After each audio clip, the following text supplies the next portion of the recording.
Matt Stepp, Dan Campbell's Texas football here at Mesquite Memorial Stadium, here with the head coach of the 3-1 Mesquite Horn Jaguars, Coach Courtney Allen, after a ugly but a effective 21-7 win over the Arlington Colts. First off, Coach, congratulations on the win. Thank you, man. All right, Coach, first of all, I want to talk about your defense and brag on your defensive guys a little bit. I thought they really pitched a shutout. Arlington's only score was a turnover that they returned for a touchdown. I thought your defense was outstanding all game, especially your defensive line. They really controlled things and freed things up. Just talk about those guys a little bit and tell us what the game plan coming in to kind of slow them down was. Well, the game starts up front, we feel like that's where we're best at. I think our defensive line's veteran, they're strong, they're experienced. So having those guys down there gives us an opportunity in any game, we feel like.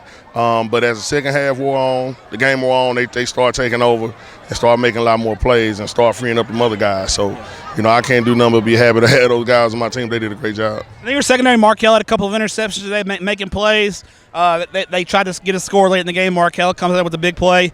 But when your defensive line is getting pressure on the quarterback, that really allows your DBs to kind of free themselves up and then kind of be ball hawks and kind of let those guys go be dudes, right? Absolutely. Yeah, Markel came up with two great picks.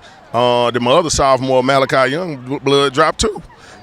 So it works hand in hand. If we're getting pressure up front, we'll be able to come from our zones. We should be able to jump balls. Should be something we can capitalize on in district play. Offensively, I know it wasn't y'all's best performance, and I know you guys are gonna go back and work with that. It seemed like there were plays to be made, but it seemed like you guys were your own worst enemy tonight. Would that be? I mean, you haven't watched the film yet, but from your assessment on the sideline, was that kind of the feeling you guys got? If you just stop shooting yourselves in the foot and having unforced errors, you guys will be fine? Oh, no doubt about it, man. We talk about it all the time. Jags don't eat Jags, man, and we did a good job of it tonight. It's about execution. But luckily, we come out of non-district with a positive record. Go into district play next week. Everything is on the line every week. So we got to fix those things, but we're glad we saw them right now. I think we'll be fine, though.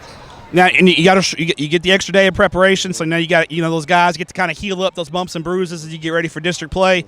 For your coaches, I'm sure you guys are going to be out scouting, out and about on the town tomorrow night, watching some future district opponents play. Your district is tough. When you talk to your kids, what was your message to your kids post game? Because I know now that the games really count, and the focus has got to be there. What was your message to your kids post game? Well, I learned a long time ago, whether it's ugly or pretty or however you want to call it, you celebrate the win. We got out of here with a win. We're going into district play. I try to be positive, right? Going to district play on a high note. I don't know about all that, but, it's still a positive record, right? Now, and I explained to them that the district play, people always skip to playoffs. Every week is a playoff in my mind. Yeah. So whatever we did this first 4 games wasn't good enough, right? We got to get back to the drawing board, get our day one stuff right, and go out here and fight for positioning. That's every week. And that's the message, right? You mentioned every game is a playoff game, because if you lose one game that you're not supposed to lose, it could impact the whole rest of your season. And for your seniors, that's their last shot, right? Right. Yeah, absolutely, man. So again, like I said, just be positive, find the good in it. Got to analyze it. Analyze your wins just like you do your losses, and go in there and come out with a plan to go 1-0 in district. That's all we can ask for. All right, Coach. Now, final question. You are a birthday boy. It's your birthday. Happy birthday to you. I know a win, no matter how ugly, is still pretty. What's you gonna eat something good this weekend for your birthday dinner? Man, I'm gonna eat out every day, man. So we went to Perry's last night. I got the pork chop, and I slept in real good this morning. Okay.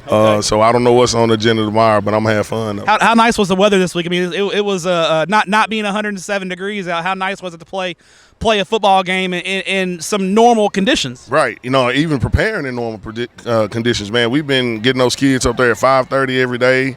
We were able to scale that back, get them some rest. So I think settling that schedule too. Trying to do what is best for them. To get them ready to play is good. But the weather on our side, the pavilion's up, so we should be able to get back to our regular schedule and not have to kind of rush practices. Coach, good luck the rest of the season. Hopefully we'll see you come playoff time and eat some good food this weekend. I'm about it, man.